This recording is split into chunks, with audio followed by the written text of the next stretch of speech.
Hello दोस्तों, नमस्कार। हमारे इस YouTube channel dear science classes में आप सभी का हार्दिक स्वागत और अभिनंदन है। कल के सेशन में हम जान चुके हैं कि सर गुरु बीजाणु जनन से समसूत्री विभाजन से 4 गुरु बीजाणु का निर्माण होता है, जिसमें से 3 गुरु बीजाणु क्या हो जाते हैं, नष्ट हो जाते हैं, तथा एक गुरु बीजाणु क्या होता है, क्रियाशील बना रहता है। और एक गुरु बीजाणु क्रियाशील बनने से ही किसका निर्माण होगा सर? मादा युग्म कोदविद या भ्रूणकोश का निर्माण होता है। इस प्रकार एक गुरु बीजाणु से भ्रूणकोश की बनने की जो प्रक्रिया होती है उसे कहते हैं एक बीजाणुज विकास कहते हैं। अब आज के सेशन में बात करने वाले हैं मादा युग्म कोदविद का विकास कैसे होता है। मैंने आपको डायग्राम के माध्यम से बताता हूं कि जो मादा युग्म कोदविद का विकास होता है वो कैसे होता है। देखिए, मैंने आपको कल बताया था कि जो क्या होते हैं, 3 गुरु बीजाणु होते हैं वो नष्ट हो जाते हैं। डायग्राम के माध्यम से समझिए आप। 3 गुरु बीजाणु होते हैं वो नष्ट हो जाते हैं। ये क्या है? 3 नष्ट हो जाते हैं, ठीक है। और एक ये जो गुरु बीजाणु होता है वह क्या होता है, सक्रिय होता है या क्रियाशील बना रहता है। ये कैसा रहता है सर? ये क्रियाशील बना रहता है। ये गुरु बीजाणु होता है वो क्या होता है, क्रियाशील बना रहता है। इसी क्रियाशील गुरु बीजाणु से मादा युग्म कोदविद या भ्रूणकोश का निर्माण होता है, ठीक है सर। इस क्रियाशील में क्या होगा सर? समसूत्री विभाजन होगा। इस क्रियाशील गुरु बीजाणु में ही क्या होगा? समसूत्री विभाजन होगा।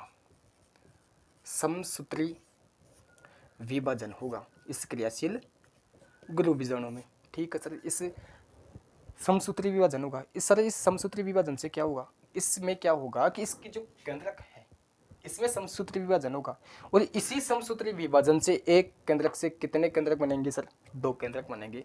हम ये सब जानते हैं। समसूत्री विभाजन में गुणसूत्रों की संख्या कैसी होती है? समान होती है। एक है तो कितने बनेंगे? 2 बनेंगे, ठीक है सर। 2 बन गए। लेकिन जो ये 2 हैं ये आगे कहाँ जाएंगे सर? ये ध्रुवों की ओर गमन कर देते हैं। ये ध्रुवों की ओर गमन कर देते हैं, ठीक है। अब आगे इस ध्रुवों में क्या होगा, नीचे समझिए आप। इसमें क्या होगा? इसमें और अधिक समसूत्री विभाजन होगा सर, ठीक है। जो केंद्रक है, एक कोशिका, उससे कितनी कोशिकाएं बनेंगी सर? 4 बनेंगी। नीचे भी कितनी बनेंगी? 4 बनेंगी। अब इनमें क्या होगा? समसूत्री विभाजन से केंद्रक कितने बनेंगे? इसमें सर 4 बनेंगे, इसमें भी 4 बनेंगे। लेकिन इनमें क्या होगा कि जो केंद्रक है, एक कोशिका है, वो बीच में यानी कि ध्रुव से केंद्रक में आ जाएगी, ठीक है। यहाँ से भी ध्रुव से क्या जाएगी? केंद्रक में जाएगी। और यहाँ कितने बन जाएंगी? 2 बन जाएंगी। हम इसको यहाँ नहीं, यहाँ ऐड करेंगे, ठीक है सर। यहाँ एक जो कोशिका है वो केंद्रक में आ जाएगी। यहाँ कितनी बची सर? यहाँ 3 बची, ठीक है। यहाँ भी एक चली जाएगी। यहाँ कितनी बची? यहाँ भी 3 बची। लेकिन बीच में कितनी आ गई? 2 आ गई। तो यहाँ 2 आ गई, ठीक है। इतनी आ गई। अब इसको हम बिल्कुल पूरी डिटेल्स के साथ में अध्ययन करने वाले हैं। 3 कोशिकाएं हैं। तीनों कोशिकाएं कैसी होंगी सर? समान होंगी, ठीक है। निचली वाली जो 3 कोशिकाएं हैं वो कैसी होंगी सर? इसमें से एक कोशिका बड़ी होगी और 2 कोशिकाएं कैसी होंगी? छोटी होंगी। लेकिन सर जो बीच में जो 2 कोशिकाएं हैं वो मिलकर के एक केंद्रक का निर्माण कर लेती हैं। ये दोनों कोशिकाएं मिलकर के एक केंद्रक का निर्माण कर लेती हैं। इसी जो ये कोशिकाएं होती है इसको कहते हैं अंड कोशिका। ये कौन सी कोशिका होती है? अंड कोशिका। ये कौन सी होती है? प्रतिमुखी कोशिका। और ये होती है केंद्रीय कोशिका। अंड कोशिका तथा सहायक कोशिकाएं मिलकर किसका निर्माण करते हैं सर? अंड उपकरण का, जो हम आगे पढ़ने वाले हैं। और इसी को कहते हैं मादा युग्मकोद्भिद। अब बात करने वाले हैं सर किसकी? भ्रूणकोश की संरचना की बात करने वाले हैं। किसकी? भ्रूणकोश की संरचना की। मैंने डायग्राम के माध्यम से आपको समझा दिया है। आप इसको की पॉइंट के साथ में नोट्स में लिखिएगा। और यदि आप ऐसा नहीं करते हैं, बाद में लिखना चाहते हैं, तो आप इसका स्क्रीनशॉट ले सकते हैं मोबाइल में, ठीक है। ले लीजिए आप। मैं आशा करता हूं कि आपने ये सब काम कर लिया होगा। अब आगे की बात करने वाले हैं भ्रूणकोश की संरचना।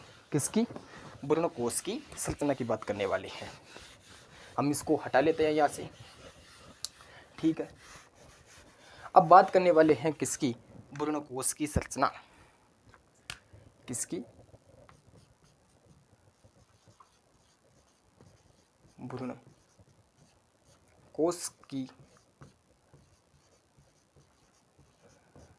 भ्रूणकोश की संरचना की बात करने वाले हैं। चलिए, भ्रूणकोश की संरचना में होता क्या है देखिए। जो भ्रूणकोश होता है ये क्या होता है, बहुकोशिकीय संरचना होती है। ये कैसी होती है सर, बहुकोशिकीय संरचना होती है, बहुकोशिकीय।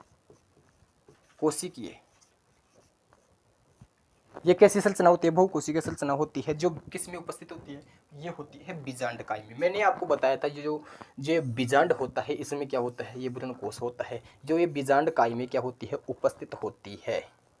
ये किस में उपस्थित होती है, बीजांड काई में उपस्थित होती है, ये बीजांड काई में उपस्थित होती है। ठीक है सर, इसमें कितनी कोशिकाएं होंगी सर, 7 कोशिकाएं होंगी। 3 कोशिकाएं बिल्कुल समान, इसमें एक कोशिका बड़ी, 2 कोशिकाएं छोटी, तो 3 3 6, एक कोशिका केंद्रीय कोशिका होगी, तो कितनी कोशिकाएं होंगी, 3 3 6 1, 7 कोशिकाएं उपस्थित होती हैं।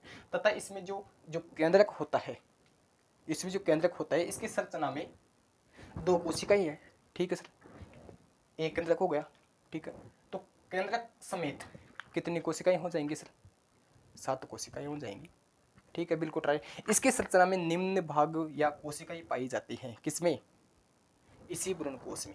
आगे बात करने वाले हैं किसकी, आगे बात करने वाले हैं किसकी, इस जो अंड उपकरण है, यानी कि जो कोशिका, अंड कोशिका, 2 सहायक कोशिकाएं, ये किसका निर्माण करती हैं, अंड उपकरण का निर्माण करती हैं। अंड उपकरण, अंड उपकरण, या इसको आप अंड समुच्चय भी बोल सकते हैं। ठीक है, पहला क्या है, अंड उपकरण। इसमें क्या होगा सर, इसमें क्या होगा, एक अंड कोशिका तथा 2 सहायक कोशिका, एक अंड कोशिका, साथ में 2 सहायक कोशिका। कितनी कोशिका, 2, कौन सी, सहायक कोशिका। ठीक है सर, ये किसका निर्माण कर रही है, अंड उपकरण या अंड समुच्चय का निर्माण कर रही है। लेकिन सर आप ये बताओ, जो ये ऊपर वाली जो कोशिकाएं हैं निभाग की ओर, ये कौन सी कोशिकाएं कहलाती हैं, ये कहलाती हैं प्रतिमुखी कोशिकाएं। ये निभाग की ओर होती है, ये बीजांड है मैंने आपको बताया, तो ऊपर वाला जो भाग है ये क्या कहलाता है, ये निभाग कहलाता है। ठीक है, इसकी जो 3 कोशिकाओं का समुच्चय पाया जाता है, 3 कोशिकाओं का समूह है। लेकिन सर इसका काम क्या होता है, ये होता है भ्रूण कार्यों, यानी कि भ्रूण यानी पोषक पदार्थों का जो सेवन का काम होता है, पोषक पदार्थों का सेवन का काम होता है, पोषण कार्यों से जुड़ी होती है। इसे कहते हैं क्या, प्रतिमुखी कोशिकाओं का समूह। इसी समूह से पोषक पदार्थों का संवहन किया जाता है, पोषण कार्यों का काम किया जाता है। लेकिन सर आपने ये नहीं बताया, अभी इसकी बात करने वाले हैं। ठीक है, इसको ऐड कर लेते हैं, बी, प्रतिमुखी कोशिका, प्रतिमुखी कोशिका। ठीक है, ये क्या काम करती है सर, निभाग की ओर होती है। ठीक है, निभाग की ओर पोषक पदार्थों का कार्य है, पोषक पदार्थों का कार्य।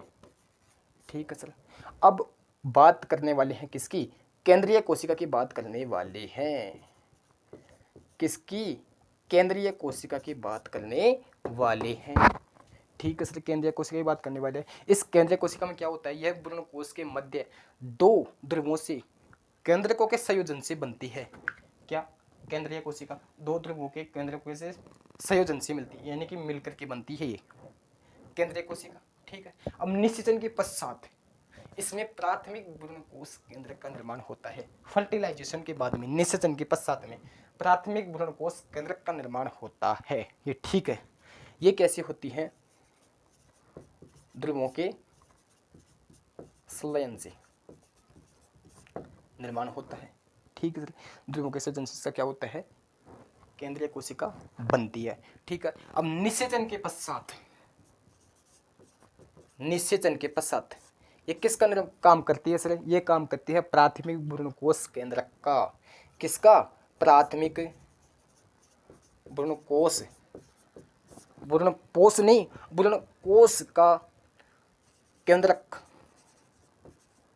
का निर्माण कब करेगी, जब निषेचन के पश्चात। मैंने आपकी पॉइंट के साथ में बता दिया। लेकिन सर आप ये बताओ, बड़े लेवल के ऊपर इस भ्रूणकोश का डायग्राम के माध्यम से समझाओ। ठीक है, मैंने आपको डायग्राम के माध्यम से समझाता हूँ इसको। ठीक है, 3 कोशिकाएं बिल्कुल समान पाई जाती हैं सर, बिल्कुल पाई जाती हैं। आपने बताया नीचे बड़ी कोशिका होती है तथा 2 छोटी कोशिकाएं होती हैं, ठीक है। बीच में केंद्रीय कोशिका पाई जाती है जिसमें कितनी कोशिकाएं होती हैं, 2 कोशिकाएं होती हैं। इन जो तीनों कोशिकाएं बिल्कुल समान होती हैं इसको क्या कहते हैं, प्रतिमुखी कोशिका कहते हैं। इसे क्या कहते हैं, प्रतिमुखी कोशिका कहते हैं। बीच वाली कोशिका को क्या कहते हैं, केंद्रीय कोशिका कहते हैं, ठीक है। ठीक है सर। इस बड़ी वाली कोशिका को क्या कहते हैं, अंड कोशिका कहते हैं। इसे क्या कहते हैं, अंड कोशिका कहते हैं। साथ में 2 छोटी कोशिकाएं होती हैं, इसे क्या कहते हैं, सहायक कोशिका कहते हैं।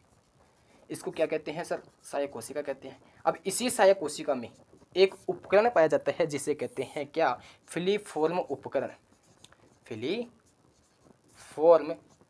उपकरण, ठीक है सर। अब अंड कोशिका तथा सहायक कोशिका, हाँ ये क्या है, फिलीफॉर्म उपकरण पाया जाता है।